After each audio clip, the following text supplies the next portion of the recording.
こんにちは、ますみです。本日は Google コラボラトリを初めて使う方々に向けて Google コラボラトリの概要を解説します。具体的な目次としては次の通りです。1、Google コラボラトリとは。2、Google コラボラトリの7つのメリット。3、Google コラボラトリの7つのデメリット。4、Google コラボラトリを使うべきタイミング。それでは早速本題に入ります。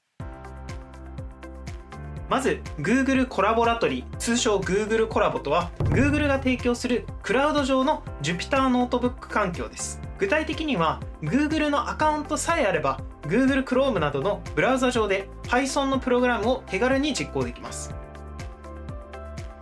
次に Google コラボのメリットは次の通りです。1、Python の環境構築が不要なこと。本来しなくてはいけない Python や Python の基本的なライブラリーのインストールをせずとも、ブラウザーから Google のアカウントへログインさえすればすぐ使えることができます。そのため Google コラボはすぐに何かのコードを実行して試したい時に適したツールです。2、環境の共通化ができること。ローカルで Python を実行する場合、人によって OS や Python のバージョンが異なるため、動作が一貫しない可能性があります。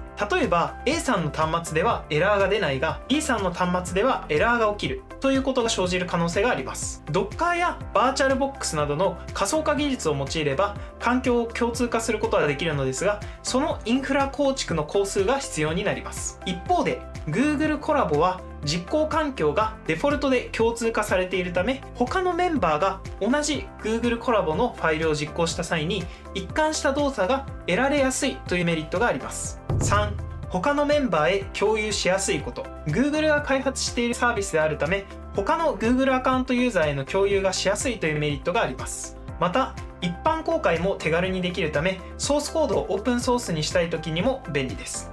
4、端末のスペックに依存しないこと。人によっては CPU やメモリなどの端末のスペックがあまり高くないという方もいると思います。しかし Google コラボを使えば Google が提供するサーバー上で実行されるため、端末のスペックに依存しません。5、GPU が利用可能なこと。 GPU とは機械学習における演算処理に適したコンピュータの部品です。 Google コラボを使えば GPU を用いた演算処理に切り替えて使うことができます。6、自動的にバージョン管理されること。 Google コラボではそれまでの実行したコードの履歴を自動保存してくれる機能があります。ローカルで実行する場合は Git を使って管理する必要がありますが、手軽に管理したい場合は Google コラボが非常に便利です。7、無料で始められること。最後にここまでの機能を無料で使用できるというメリットがあります。よりメモリなどのスペックを上げるために課金することもできますが、計算量が多すぎる処理でなければ無料枠で十分利用できます。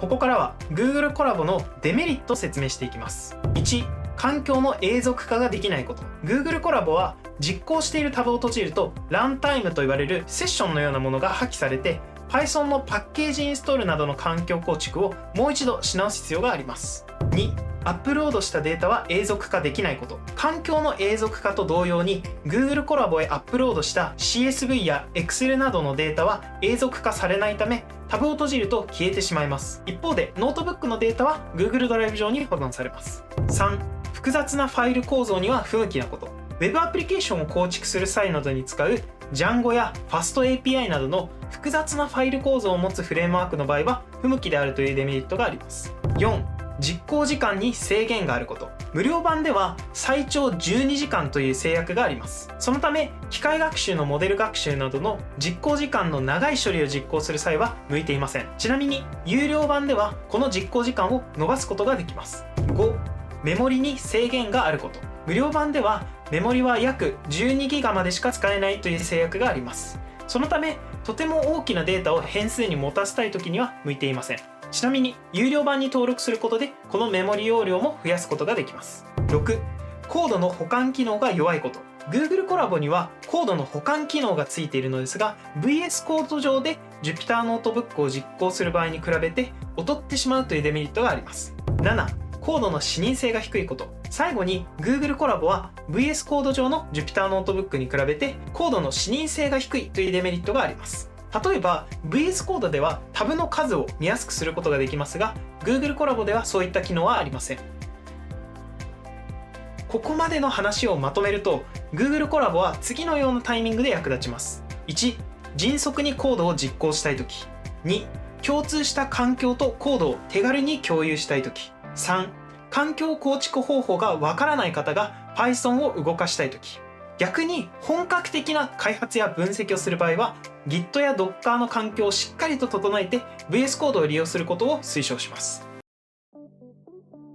以上、本日は初めて Google コラボを使う方々に向けて Google コラボの概要を解説しました。もっと学びたいという方はこの動画以外にも様々な教材を YouTube と公式 LINE で発信しているため、ぜひチャンネル登録、友達追加お願いします。